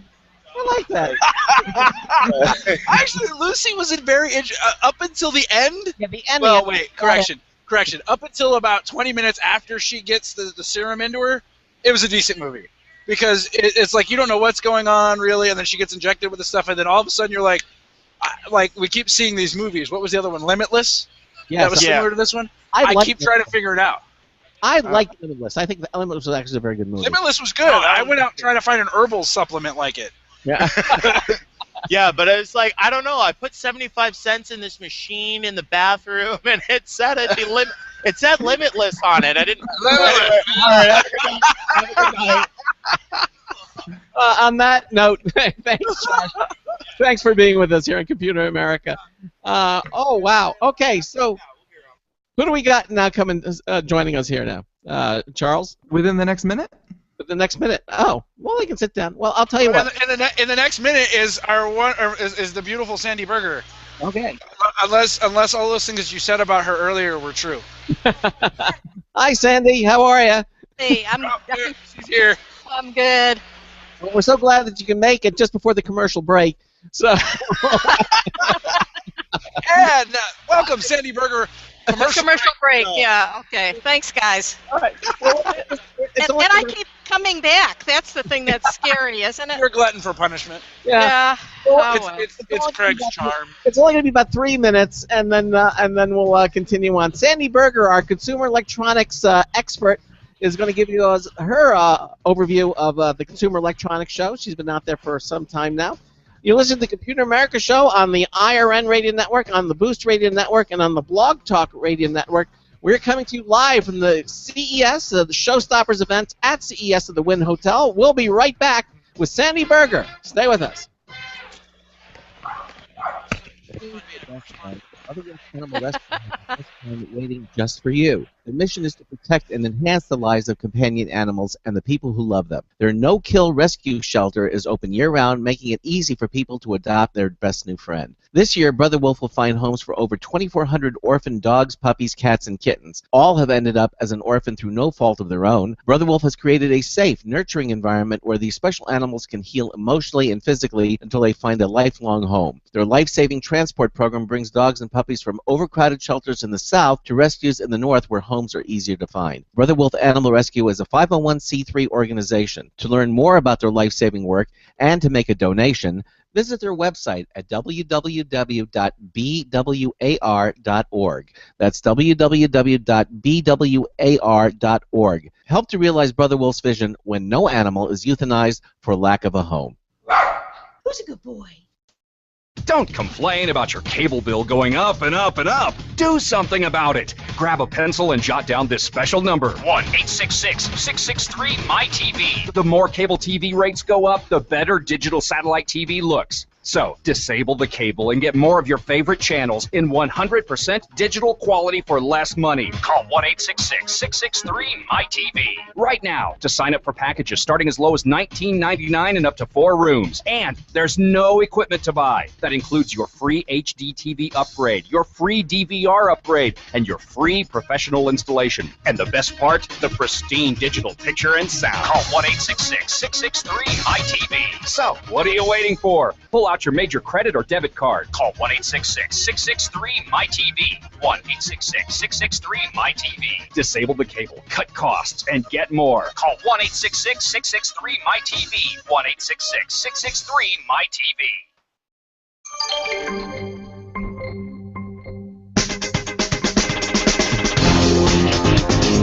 Happy to see you. It's Marty Winston with a news tips bulletin review for Computer America of the Jill E. Just Silwax laptop bag. Jill E. Designs bags are an admitted favorite here for how well and elegantly they accommodate our tech and other cargo. Their Just Silwax 15-inch laptop bag sports 2 zip-top 7-inch by 6-inch pockets up front and inside an arsenal of carry conveniences. A zip-to-open frontal pouch offers a handy place to stash tissues or vitamins or trade show badges, for example. Under its zipper are 2 pen-sized sleeves, a 3-finger wide pocket, and a 4-finger wide pocket. Pack whatever else you want in the 2 to 3 inch depth of its main chamber space. Behind it and forward of a padded divider is a pouch that can fit a 10-inch class tablet, and on the other side of the divider, a perfect place for a notebook, both secured by a Velcro attached top strap. Close the main compartment, and there's still a zipper over compartment big enough to hold documents or magazines, remember those? Plus a second, slightly narrower zipper at the bottom to let you slide what you need in or out in tight spaces like airline seats. On one side, a zipper chamber opens to a neck that can hold either a water bottle or sunglasses, depending on your need.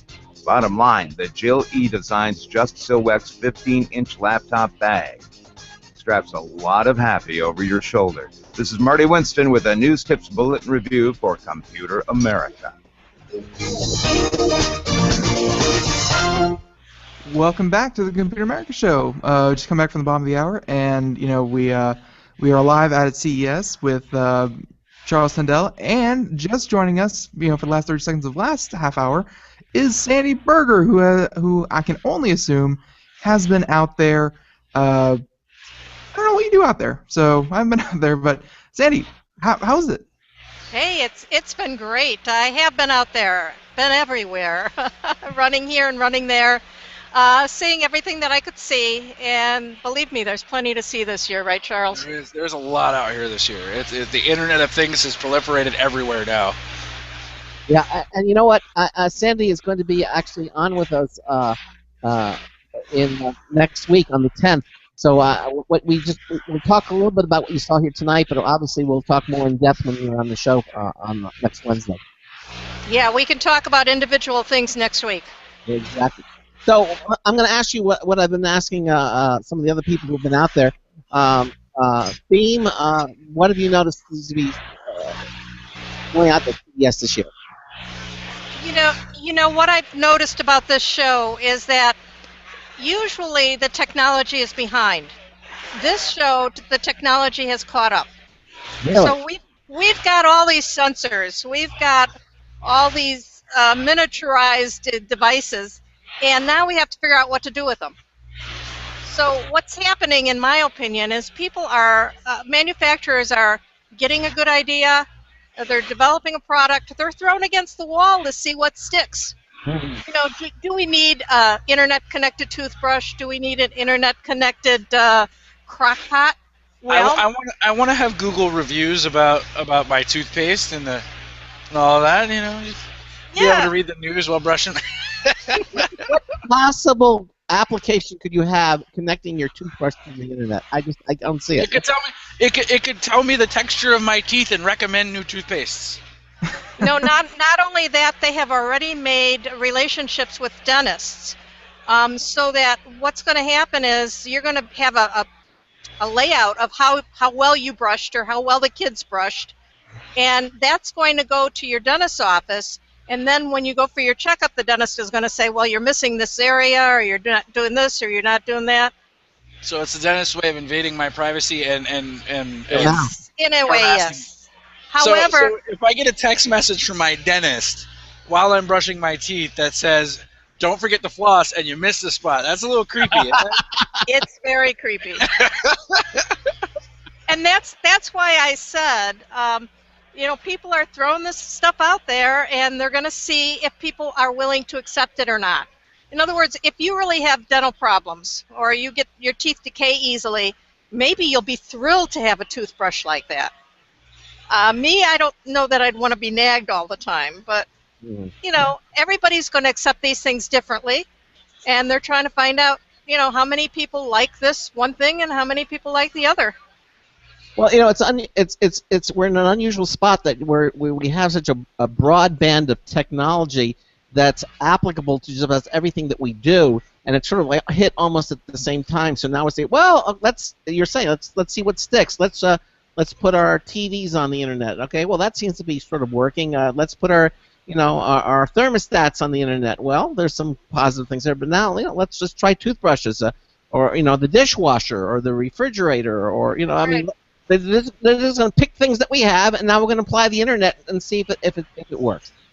And the hacker in me is so looking forward to all of this technology being connected to the internet. Just saying. Well, there are some things that I'm still extremely skeptical about, like door locks. Schlage has been here and Kwikset has been here, and the door locks look fantastic. Mm-hmm. And I'm thinking, do I really want to trust my door locks to the internet? Well, look at Charles and ask that question again. I did. No. Charles says, no way. We actually had, I think it was Kwikset with Charles was co-hosting at the time, and I think the guy got free coming back.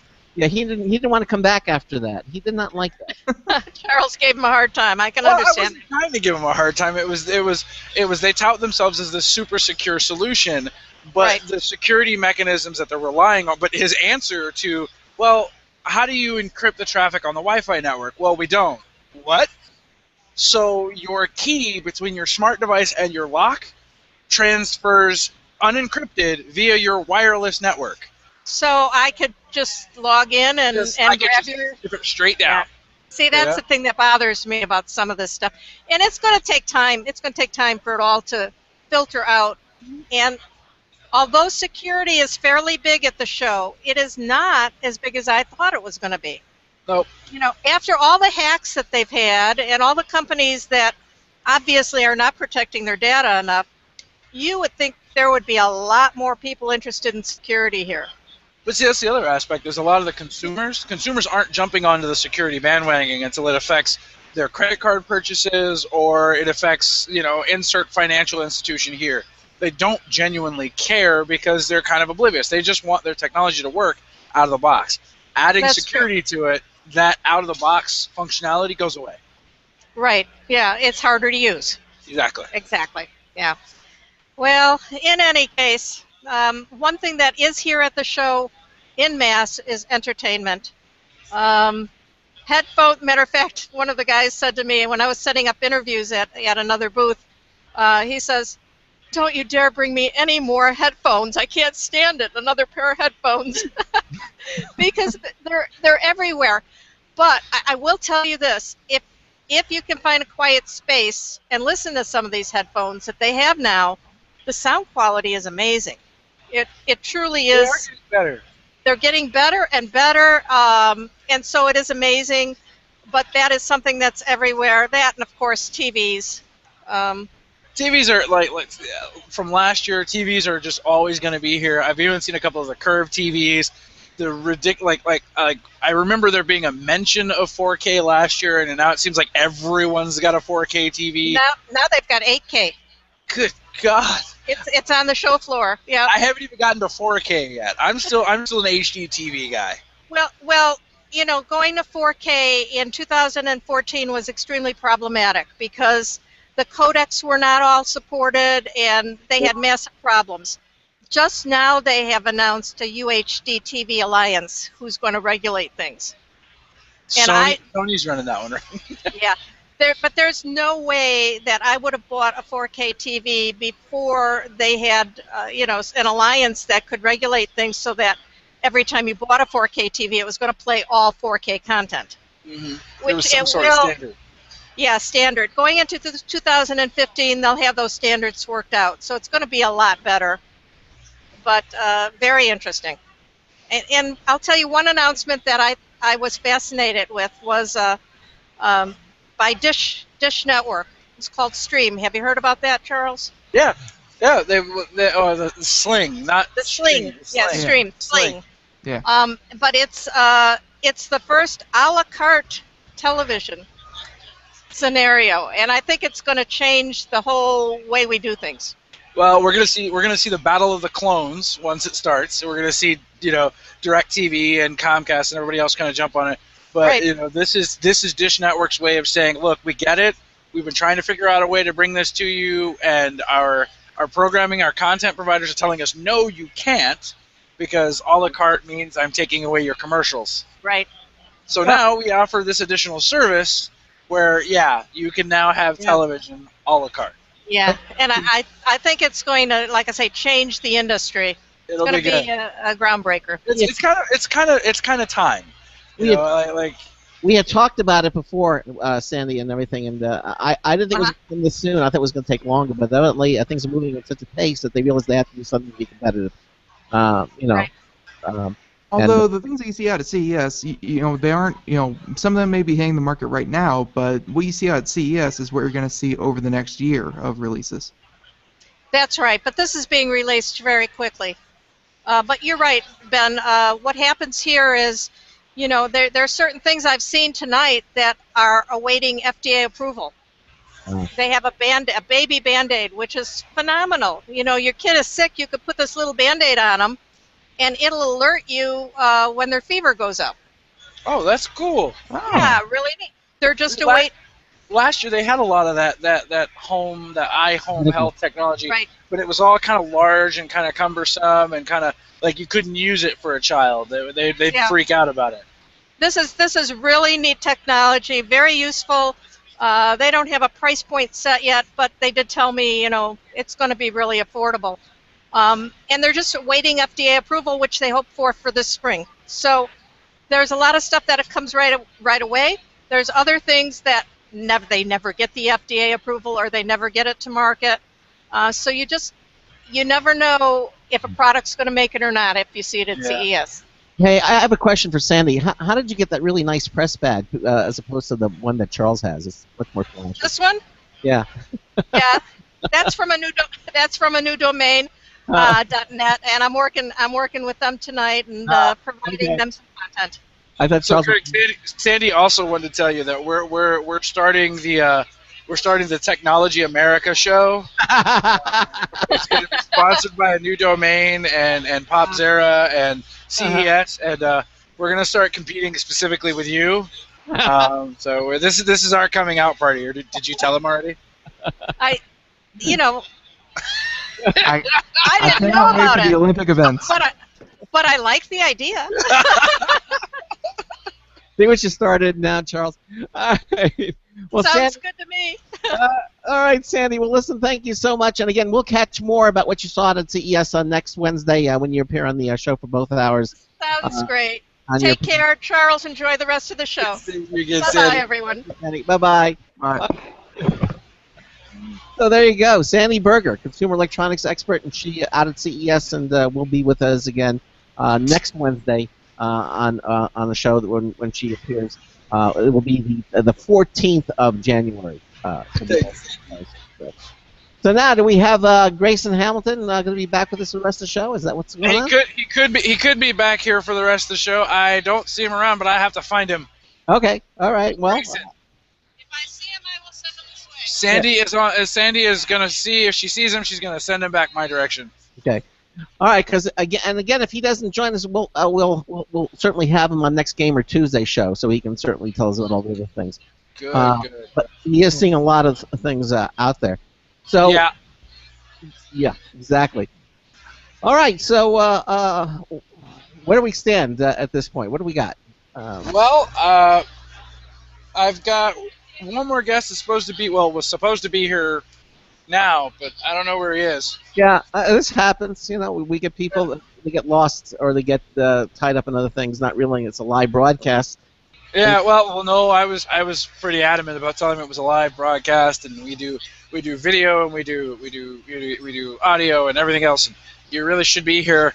But if the last two guests do stand me up, I'm just gonna go and kind of stare at them angrily, and then, hand them the Computer America shame card, the cone of shame.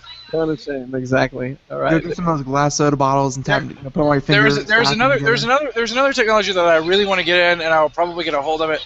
Let Carissa know I did get her email, and I am going to collect some cards for her for future interviews. But there's one specifically where it looks like a gentleman who looks like he's a retired military veteran, or he's a military veteran who had some trouble.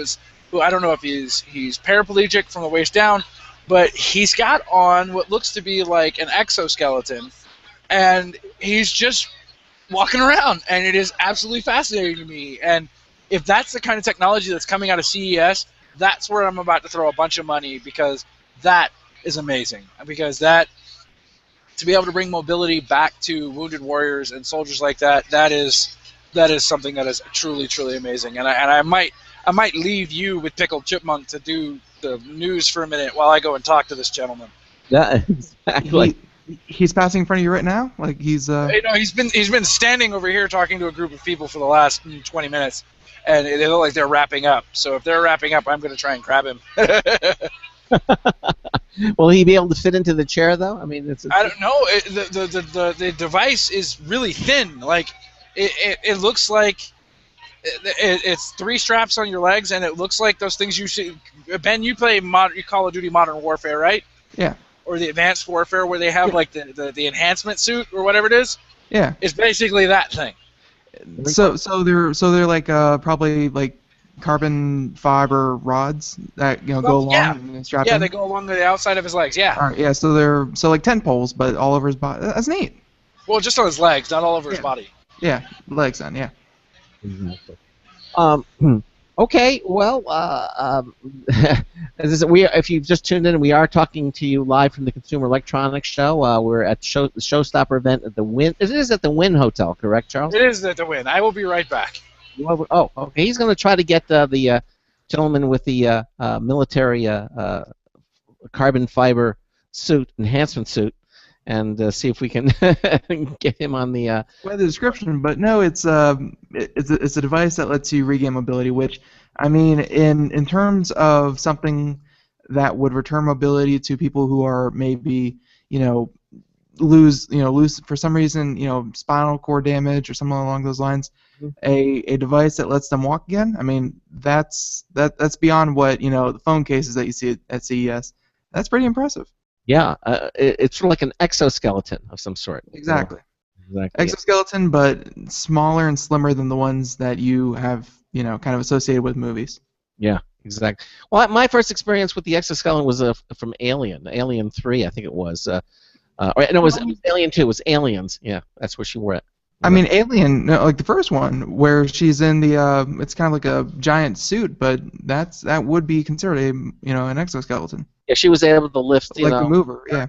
Exactly, and everything, and at the time it was unheard of seeing something like that, and it was ahead of its time. But now, evidently, art imitating life. Yep. And until Charles actually comes back with a guest, or if he just comes back to help us close out for the last 10 minutes, I actually have another article here, this one from Max and PC, concerning CES 2015, and this is actually Lenovo. None of our guests yet have mentioned the laptops or the tablets or the notebooks, but this is actually a laptop from Lenovo that is the latest laptop to date. Really? Yeah. So, what's special about it? What's special about it is it's called the Lavi Z laptop, and it's unbelievably light. If companies at CES 2015 were to have a mantra, Lenovo's would have to be thin and light. These were the words repeated on consistent basis, by their editor, and they have here that Lenovo's ultralight Lavi Z was then shown, and then it also had the Yoga, the Flex laptops, ThinkVision X24 monitor, and the 2550 Ultrabook. So they have the self-proclaimed, keyword there, self-proclaimed, world's lightest laptop as a result to its partnership with NEC. It's a 13-inch laptop Yoga hybrid, which weighs 2 pounds, 2.04 pounds. Wow. Now, to give you an idea of how much that weighs, go find something that weighs 2.04 pounds and lift that up. That is how heavy that laptop is. Wow. That. Hey guys, we've got our last guest here. All right. And these are the guys that we're blaming for our internet outage earlier. We're saying it's their fault. They're streaming 4K Ultra HD video across the internet, and they figured out a way to do it. So joining me is David Foley from Nanotech Entertainment. David, welcome to Computer America. Thank you. Hey, David, welcome to the show. Hey, how are you, Craig? So tell us about what it is that you do. What product your product does. So we're showing off our 4K streaming network called Ultraflix, where we're delivering 4K to your smart television or to your Android set-top box live streaming. And that's the big thing about 4K is that people say, well, it's wonderful, but there's nothing out there that's delivering video in 4K. So you're kind of jumping into that. Yeah, so we've actually solved two problems with the product. First was the technology to be able to deliver 4K over a decent connection. So our target is 10 megabits. If you've got a 10 megabit connection, we'll deliver the 4K to you.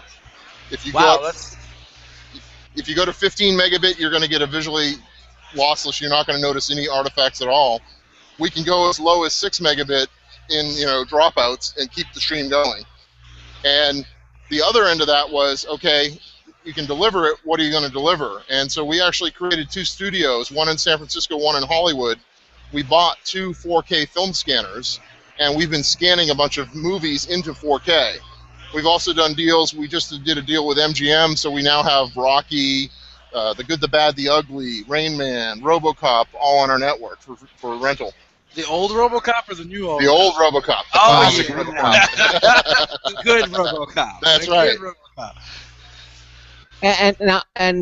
So basically, what kind of are you using compression to do this? It's a combination of compression and buffering to allow us to keep the stream flowing. So, now, what if you have a faster internet connection? Then let's say I have 100 megabits per second here. That's So we could deliver a stream to you up to 60 megabits, and you're not going to see any artifacting from any compression, and no matter where you look at the stream. Look at the look on his face. The look on his face is like, now I finally get to use that 4K television that I spent ridiculous amounts of money on from the last CES that I haven't been able to use yet. That's right. And we also have, so we just announced a deal with Eagle Rock Entertainment. We have 50 concert films with like The Who, The Doors, Rolling Stones, Bruce Springsteen, all of those available in 4K. We have recently released our Iron Dragon TV channel with 50 martial arts movies, all in 4K. And we just did 35 IMAX films, all in 4K. Wow! So we've got a lot of content coming, and more every week. Well, all of these things they're intended for home users, right? That's right. Okay. Okay. So now, is there any sort of market to be able to stream these to like a movie theater that can actually support the 4K? A lot of the movie companies are actually delivering to the theaters in 4K digital, but they're not streaming it. They're actually delivering the media. Stream portion, yeah. I don't think anytime in the near future you're going to see stream to the theater. That would be kind of cool if they could handle that kind of technology. Yeah, most of the movie theaters now download it to hard drives. That's right. We don't have the big film canisters anymore, but this is the next generation of this. And when will this when is this actually be available to the? We're actually on the Samsung Smart TVs, the Vizio, the Sony Bravia, the Hisense TVs, and coming out this month we're going to be out on LG, Panasonic, and Toshiba, as well as Android 4K set-top boxes. Wow. Okay. So really got a good gamut of receivers that's supporting. Okay. And again, the name it's called Nanotech. Nanotech Entertainment's the company. Ultraflix is the channel. Ultraflix is the channel. Not coming soon to your local DirecTV. Exactly. Exactly. That could be the competitor. You know, Dish has Sling. Yes. That's right. Like, we're going to jump straight to 4K streaming. We're DirecTV. Yeah, it's 4K satellite, but you have to connect it to the internet to get this. Well, David, listen, thanks so much. Looking forward to that, and best of luck to you with it. And you know, hey, technology marches on. That's right. Exactly. Thank you very much, David. Thanks for being with us here on Computer America. Have a good one. Thank you. All right, thank you. Well, Charles, I think that about wraps. Pull it off. Yeah, no, he got. Did he kick me out? No, he didn't kick you out. You're here. You know. I got Ultraflix tickets, and I'm not sharing with you, Craig. Put them in a Jolly Ranchers box and send them to me, okay? That's the first time in over a year that you actually said Jolly Ranchers and not Jolly Rogers. Hey, you know, what can I say? Technology marches on. Eventually. Well, listen, you know, as we wrap this up here on Computer America, again, I just want to, thank you, Charles, for going out there and doing this with us tonight. It was a lot of fun, and I wish you could stay out there for longer, and do this even more. But if you pay for my hotel and my return trip, I'll definitely stay longer. I'll have to do it next year. I think Ben will do that, and then Ben will be out with you next time too. For sure. I don't know if I can hang out with Pickle Chipmunk. I don't know. We have your reputation to uphold. That could be dangerous, man. I am Ben, destroyer of worlds. I do make a presence. What can I say?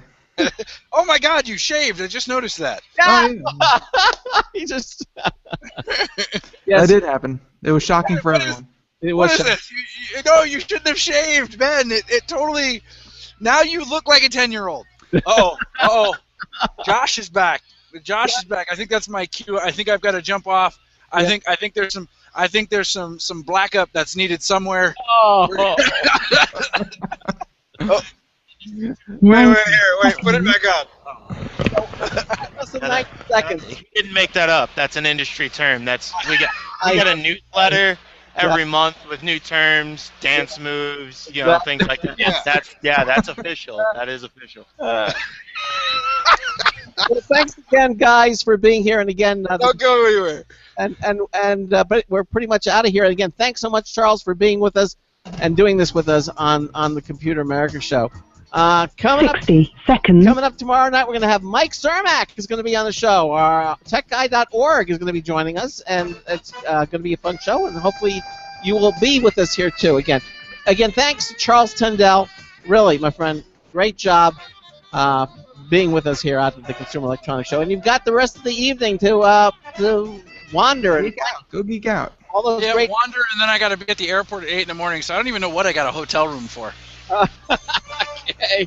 Well, that about wraps it up, everybody. Thanks so much for being with us here on our Consumer Electronics Show. And as I said, Mike Cermak will be joining us tomorrow night, and hopefully you will be here with us. So until tomorrow night, this is Craig Crossman hoping that your hard disk never becomes free floppy. 10 seconds. Tomorrow night. Good night, everyone.